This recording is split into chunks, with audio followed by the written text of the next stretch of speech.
उन साधु के साथ घटना घटी थी। उन्होंने उन पे गद्दी पाने के चक्कर में, क्योंकि असली चेला तो वो सवदाई नाथ थे उसके, नंदाई नाथ के, तो गद्दी पाने के लालच में उन्होंने उन पे अटैक करवा दिया था। शुक्राई नाथ ने, जो अभी कोथ, हाँ, जो अभी इस गद्दी पर को अटैक करवा दिया था, जिसमें उसके कान भी खंडित हो गए थे और जिनमें मतलब उन्होंने सुसाइड नोट भी लिखा था सवदाई नाथ ने। प्रूफ है कि जो साधु, प्रूफ तो जी सबको दिख रहा है। मोकरा वाली साधु भी है, जो उनके बारे में देख लो आप, क्या क्या अफवाह फैला रखी है। उनके पीछे लग गया था हाथ धो के बिल्कुल। क्या उनको अधिकार नहीं है औरतों को जीने का या फिर भगवा चोला धारण करने का? अखंड बताते हैं, मतलब जब एक औरत संन्यास लेती है उसको, क्या केवल पुरुष को ही अधिकार है क्या? साध्वी दुर्गाई नाथ जी आज अपने पत्रकारों को निमंत्रण दिया था कि पहले एक साधु के साथ ऐसी घटना घटी थी जिसमें आज तक न्याय नहीं मिला, तो क्या वो घटना है? किन साधु के साथ वो घटना घटी थी और वो किसको आप आरोपी मानते हैं? क्या कार्रवाई इसमें अब तक चल रही है? हाँ जी, ये बिल्कुल सच्चाई है। एक सवदाई नाथ नाम से, जो मेरे गुरु जी नंदाई नाथ के फादर थे, तो सवदाई नाथ उनका नाम था। उन साधु के साथ घटना घटी थी। उन्होंने उन पे गद्दी पाने के चक्कर में, क्योंकि असली चेला तो वो सवदाई नाथ थे उसके, नंदाई नाथ के, तो गद्दी पाने के लालच में उन्होंने उन पे अटैक करवा दिया था। शुक्राई नाथ ने, जो अभी कोथ, हाँ, जो अभी इस गद्दी पर, कोथ कला की गद्दी पर हैं, जिनको महंत बोल रहे हैं, रियलिटी में तो वो महंत है ही नहीं है बिल्कुल भी। तो शुक्राई नाथ ने सवदाई नाथ पर अटैक करवा दिया था, जिसमें उसके कान भी खंडित हो गए थे और जिनमें मतलब उन्होंने सुसाइड नोट भी लिखा था सवदाई नाथ ने। और शुक्राई नाथ ये बोल रहा है कि भाई ये झूठ है, क्योंकि वो अनपढ़ थे, लेकिन हमने सर्टिफिकेट भी लाके हाई कोर्ट में रख रखा है कि उन्होंने स्टडी कर रखी थी, वो राइटिंग सवदाई नाथ की ही थी। तो असली उनकी मौत के जिम्मेदार शुक्राई नाथ ही हैं, क्योंकि उनके खिलाफ सारे प्रूफ हैं जो हाई कोर्ट में हमने लगा रखे हैं। कितने साल से जो है हाई कोर्ट में ये मामला चल रहा है? ये लगभग 4-5 साल हो गए होंगे।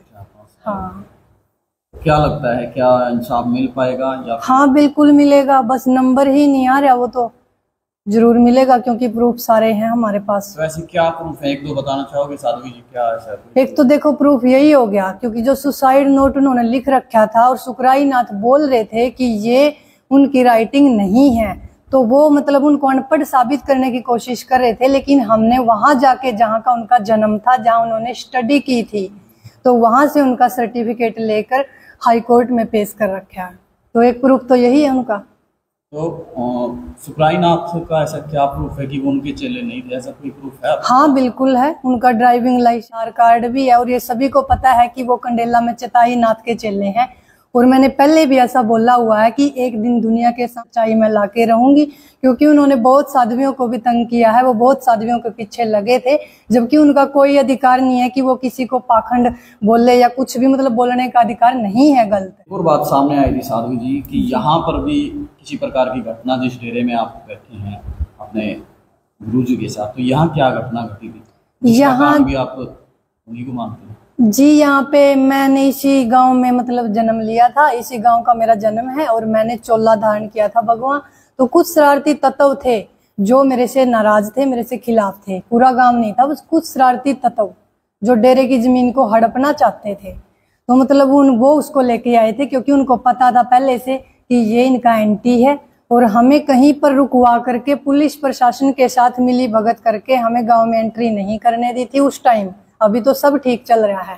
तो मतलब उस टाइम उसको लेकर आए, और वो कहता है कि मैं नशे के खिलाफ हूँ, लेकिन ये सरासर झूठ है। इसके प्रूफ भी है हमारे पास, क्योंकि वो जिसको बिठा के गया था यहाँ, जो वो साधु थे, उनके मैं नाम भी ले सकती हूँ, चमकाई नाथ, संध्या नाथ, पुष्कर नाथ, एक दो और थे ऐसे, उनके बारे में आप जानकारी भी निकाल सकते हो कि वो कितने नशेड़ी किस्म के इंसान थे। वो यहाँ नशा करते थे, और जब मैं सुबह शाम डेरे में आती थी, मैं खुद देखती थी अपनी आंखों से। और यहाँ पे उन्होंने बहुत नुकसान भी करवाया। जो शुक्राई नाथ, क्या नुकसान जैसे कह दिया? ये यहाँ पे 2 कमरे तुड़वा रखे हैं, जिनका सभी को पता है। डर के मारे मेरा गांव भी उनका नाम नहीं लेना चाह रहा, क्योंकि इनको भी डर है कहीं ये केस ना लगवा दे। क्योंकि देखो बच्चे पालने हैं, सभी को डर तो इनको भी लग रहा है, लेकिन हमें डर नहीं लग रहा, क्योंकि अगर भगवा धारण किया है तो ऐसे ऐसे जो मतलब ये भगवा भेष धारण करके गुंडागर्दी फैला रहे हैं, इनके खिलाफ आवाज उठाना हमारा काम है। तो साध्वी जी, आपने बताया कि बहुत सी साध्वियों के साथ जी वो से तंग करते थे, तो आपके पास क्या प्रूफ है कि जो साध्वी? प्रूफ तो जी सबको दिख रहा है। मोकरा वाली साध्वी है जो, उनके बारे में देख लो आप, क्या क्या अफवाह फैला रखी है। उनके पीछे लग गया था हाथ धो के बिल्कुल।